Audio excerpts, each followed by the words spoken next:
اور اسی طرح سے محمد شاکر خان کا ذکر ہے جو ادیبوں اور لکھاریوں کے بہت قدردان ہیں۔ ایک دن یہ تشریف لائے اور اپنے ساتھ اپنے گاؤں سلیم پور لے گئے اور وہاں پر ایک کمرہ ان کے لیے تیار کیا، لیکن صبح مجھے ناشتے کے لیے بلایا گیا۔ میں ناشتے کے بعد کمرے میں جانے لگا تو چاروں طرف سے اصرار ہوا کہ کہیں آج سے ہی لکھنا شروع نہ کر دینا، آج مچھلی کے شکار پر جانا ہے، ٹھیک ہے۔ اس کے بعد ان کی ملاقات اپنے دوستوں سے کروانے لے جاتے ہیں اور انہیں سکون کا ایک لمحہ بھی میسر نہیں آتا۔ اسی طرح سے مصنف کہتے ہیں کہ میں اس دن بہانے کر کے خود کو بچا لیتا ہوں، جب کمرے میں پہنچتا ہوں بغور مشاہدہ کرتا ہوں کمرے کا، میرے لکھنے کے لیے جو سامان کا انتظام کیا گیا تھا وہ بھی کسی کام کا نہ تھا۔ پھر بھی جب میں لکھنا شروع کر دیتا ہوں تو شاکر خان صاحب کے بھائی جو ہیں وہ اپنی موسیقی کا ریاض شروع کر دیتے ہیں اور میرے خیالات کو منتشر کر دیتے ہیں۔ اسی طرح سے جب دوبارہ سے لکھنا شروع کرتے ہیں تو شاکر خان کے ملازم آ جاتے ہیں جو انہیں نیچے بلوا لیتے ہیں۔ اسی طرح سارا دن ان کا یوں ہی گزر جاتا ہے، اور جب پہلا فقرہ جو شاکر خان صاحب ادا کرتے ہیں کہ آج تو دستے کے دستے لکھ ڈالے، میں نے کہا کہ کچھ بھی نہیں لکھا، تو ہنس کر کہنے لگے کہ بھائی اس قدر کثر نفی کی وجہ یا ضرورت کیا ہے؟ شام کو واپس آئے اور دن بھر کے کام کا جائزہ لیا تو ایک صفحے سے زیادہ نہیں لکھ سکے۔ مجھے ناشکر اور احسان فراموش کہا جائے گا، مگر میں مجبور ہوں، میں ان دوستوں کو چھوڑ دوں گا۔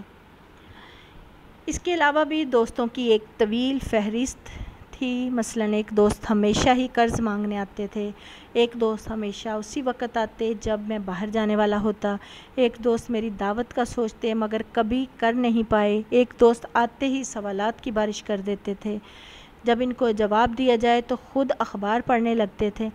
یہ سب میرے خیر طلب ہیں، میری بھلائی چاہتے ہیں، مگر میں ان میں ہر ایک سے صرف یہی کہتا ہوں کہ مجھ پر احسان جو نہ کرتے تو یہ احسان ہوتا، یعنی اس کی بھلائی نہ چاہنے میں بھی اسی کی بھلائی ہے۔ وہ اپنے دوستوں سے عاجز آئے ہوئے ہیں، تنگ آئے ہوئے ہیں، اور اسی لیے انہوں نے یہ سبق جو ہے اس کو یہ نام دیا ہے کہ مجھے میرے دوستوں سے بچاؤ۔ بچوں، یہ تھا ہمارا آج کا سبق۔ امید کرتی ہوں کہ آپ کو اس کی سمجھ آ گئی ہوگی۔ اس کے ساتھ ہی اجازت چاہتی ہوں، کل پھر نئے لیکچر کے ساتھ آپ کی خدمت میں حاضر ہوں گے۔ تب تک کے لیے